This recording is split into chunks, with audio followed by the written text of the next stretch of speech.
Bismillahirrahmanirrahim. Assalamualaikum warahmatullahi wabarakatuh.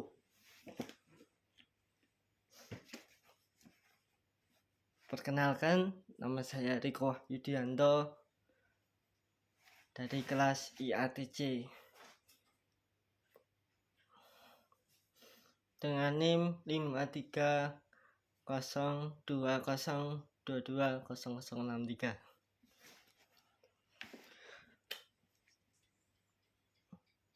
Teman-teman semua, saya di sini akan membahas tentang filsafat ilmu. Yang pertama, mengapa kita harus berpikir tentang filsafat? Perlu diketahui oleh teman-teman semua, dan khususnya saya pribadi sebagai pembelajaran juga. Filsafat itu menurut saya pribadi yaitu berpikir secara kritis. Berpikir secara kritis untuk membentuk karakter diri kita, terus membentuk sifat kita, karakter kita, terus tingkah laku kita dalam keseharian tuh, dengan kesadaran sendiri. Filsafat juga mengajarkan bagaimana kita bergulat dengan pertanyaan-pertanyaan yang mendasar, itu khususnya berpikir secara kritis. Itu sih, agar kita bisa mengetahui, filsafat itu seperti ini. Tuh. Yang kedua, apa yang dipelajari dalam filsafat ilmu? Yang dapat kita pelajari dari filsafat ilmu yang pertama kali, yaitu kan filsafat ilmu kan namanya berfalsafah, namanya berpikir secara kritis, secara tepat. Kita bisa mempelajari dengan beberapa aspek, khususnya ya dari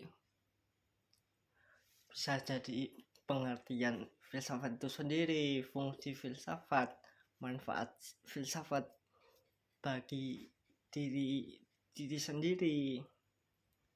Tuh. Dan filsafat itu bisa dipelajari oleh kita agar berpikir secara kritis dan tepat untuk,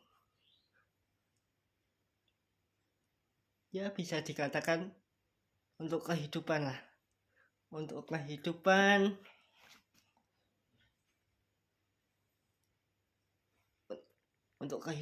yang lebih baik dan menjalankan sesuai tingkah laku yang lebih baik lagi. Banyak ya yang kita pelajari dari filsafat ilmu, baik dari aspek-aspeknya, ciri-ciri filsafat ilmu sendiri, terus dan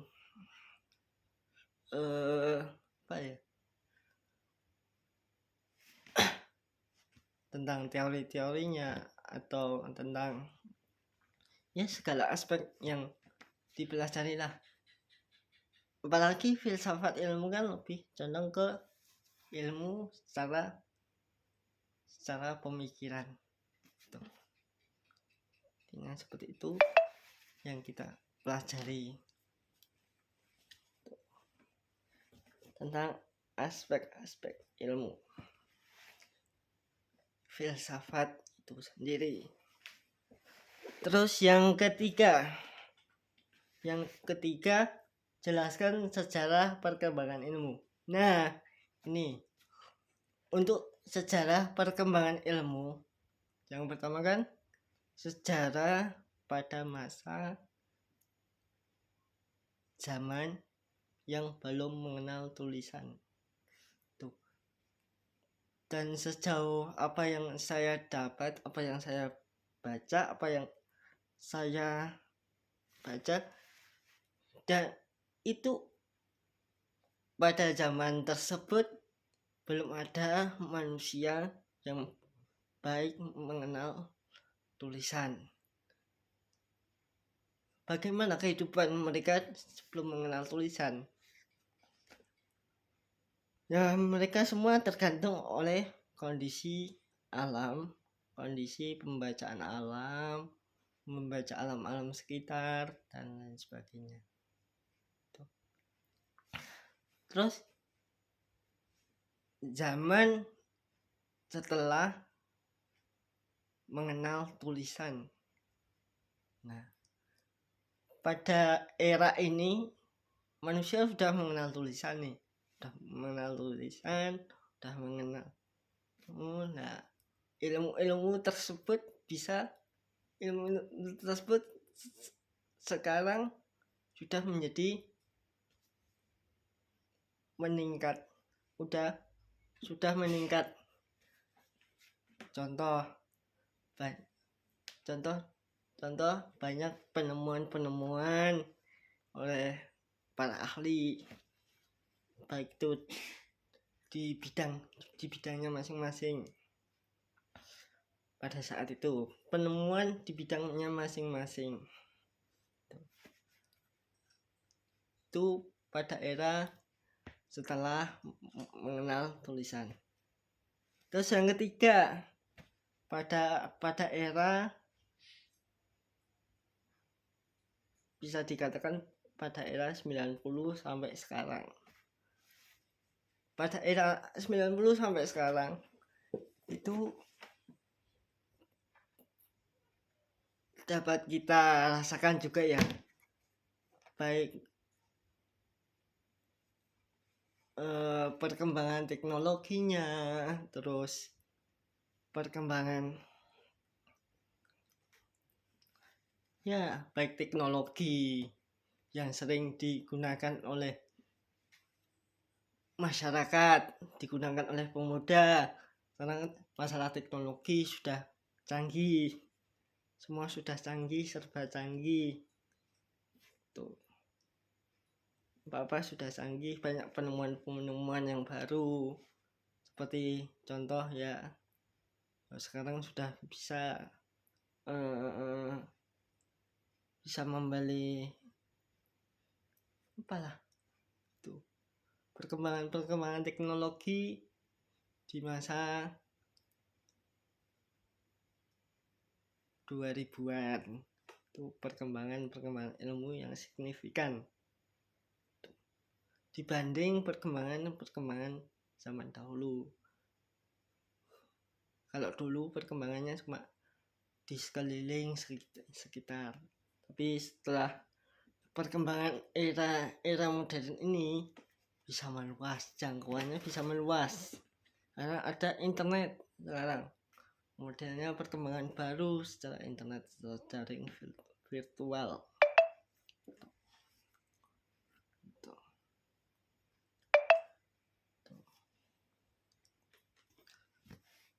Tuh. Terus yang keempat, jelaskan tentang landasan ilmu ontologi, epistemologi, dan aksiologi. Nah,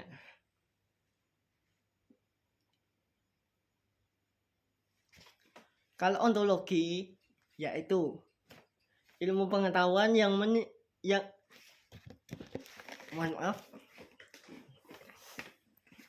ilmu pengetahuan yang meneliti segala sesuatu yang ada. Itu ontologi. Sesuatu yang sudah ada diteliti lagi. Yang kedua, epistemologi. Kalau epistemologi ini hanya membahas tentang teori-teori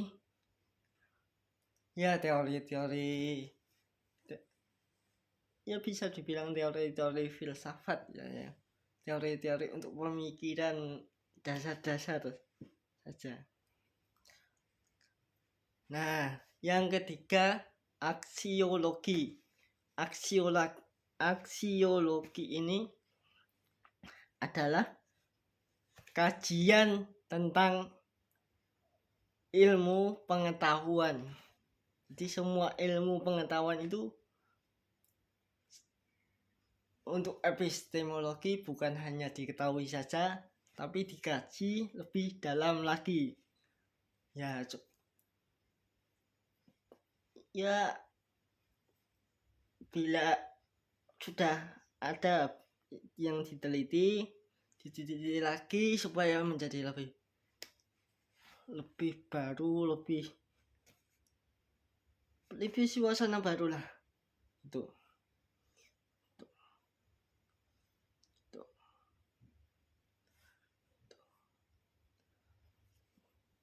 Sekarang yang kelima, jelaskan beberapa macam dan pengertian dari teori-teori kebenaran.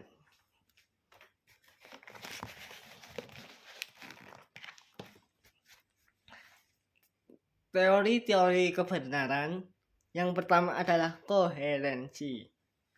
Koherensi ialah keruntutan pernyataan yang dikatakan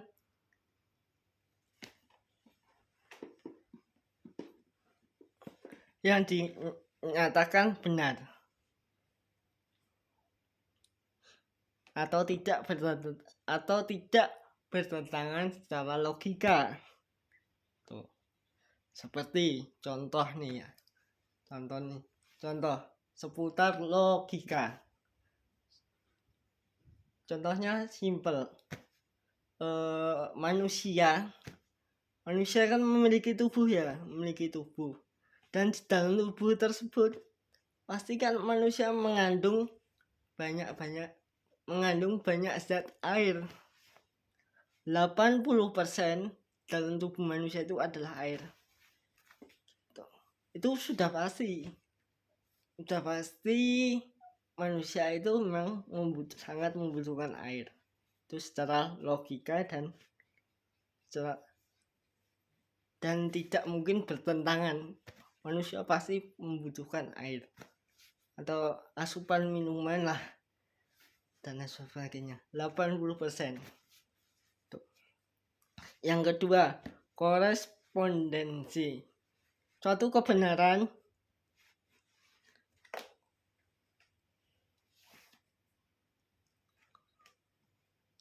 yang bila ada buktinya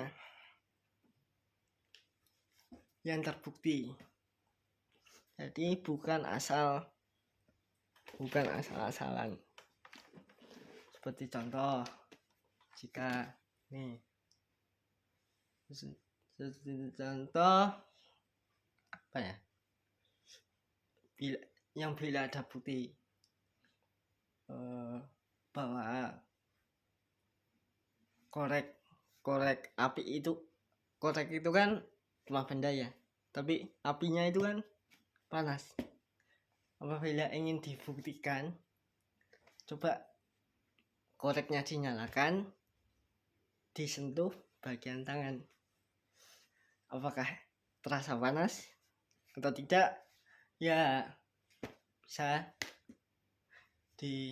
dilakukan sendiri. Itu untuk korespondensi. Yang ketiga, pragmatis. Nah, ini teori ini dikatakan benar apabila mendatangkan manfaat bagi orang lain. Manfaat bagi orang lain. Nah, seperti contoh. Ini kan untuk mendatangkan manfaat ya. Seperti contoh. Nih.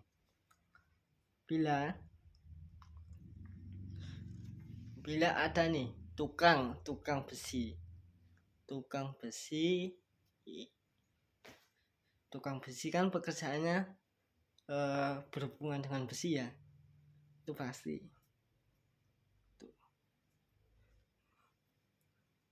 Dan tukang besi itu memanaskan besi dan mengolah besi itu menjadi alat untuk manusia yang membutuhkan. Seperti contoh, jika besi itu digunakan untuk membangun rumah atau membangun alat-alat atau membentuk alat yang berguna bagi manusia, dan manusia itu menggunakan, dan setelah digunakan itu kan hasilnya manusia itu kan senang atas bahan yang kita olah. Itu namanya membawa manfaat bagi orang lain. Itu disebut pragmatis. Tuh.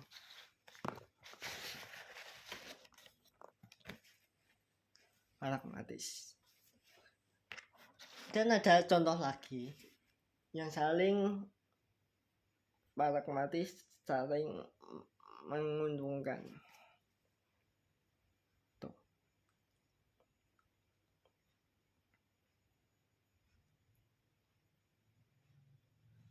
Pragmatis itu ya banyak sekali ya, menguntungkan juga gitu.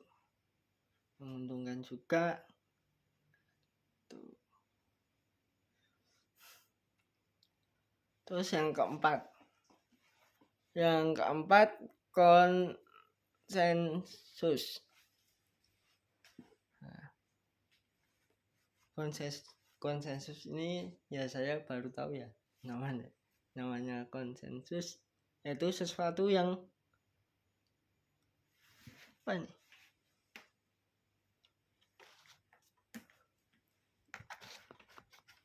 Sesuatu yang dikatakan benar, tapi itu dihasilkan dari kesepakatan, atau bisa seperti contoh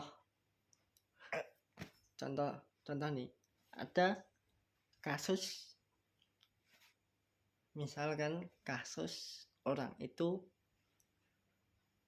dituduh mencuri, tapi orang tersebut tidak mencuri. Nah, dan dibawalah misalkan ke ranah hukum, dan ternyata bukti-bukti tersebut tidak memenuhi.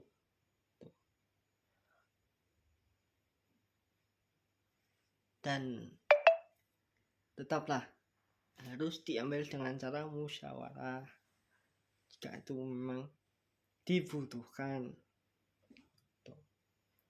Lebih condong untuk membangun diri sendiri gitu. Bukan membangun diri sendiri ya, membangun kerjasama atau membangun kebersamaan untuk orang banyak. Sekian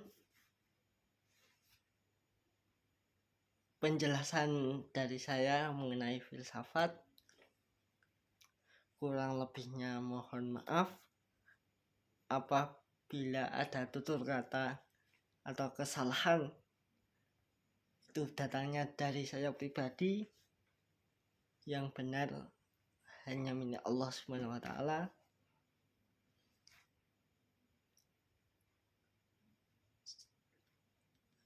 Bila taufiq wal hidayah wal inayah. Wassalamualaikum warahmatullahi wabarakatuh. Alhamdulillah.